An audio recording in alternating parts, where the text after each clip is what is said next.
another exciting episode of our OOPS podcast series. This is our sixth and final episode. Today, we'll be looking into two of the important topics in object-oriented programming, dynamic binding and message passing. Joining me is Seventhi of BSc CS first year, here to talk about these concepts. Now, let's start with dynamic binding. What does it exactly mean? Dynamic binding is also called as late binding or runtime.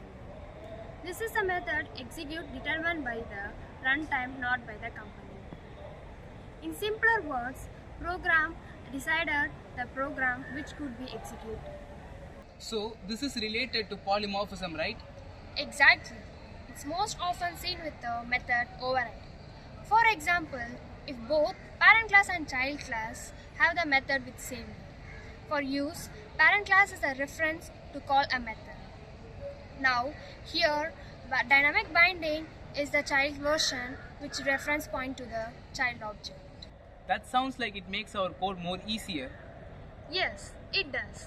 Dynamic binding allows program more adaptable and easier to extend because you can change the behavior without modifying the existing code. So, it's like sending a request instead of directly grabbing something else? Exactly.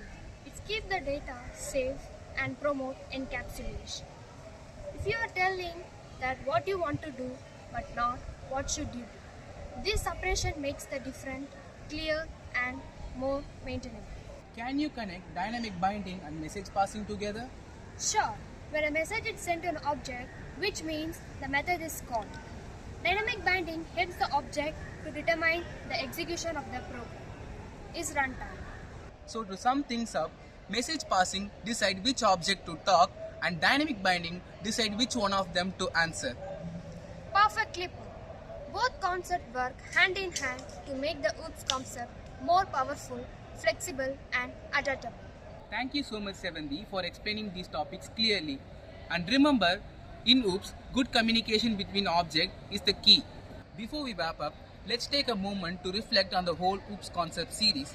We started with the basics like classes and objects and then moved on to important topics like abstraction and encapsulation, and which followed by polymorphism and inheritance. Understanding these concepts together, including today's concept, dynamic binding and message passing, will lay you a strong foundation in object-oriented programming. With these concepts, we conclude our object-oriented programming podcast series. Thank you all for tuning in and have a great day.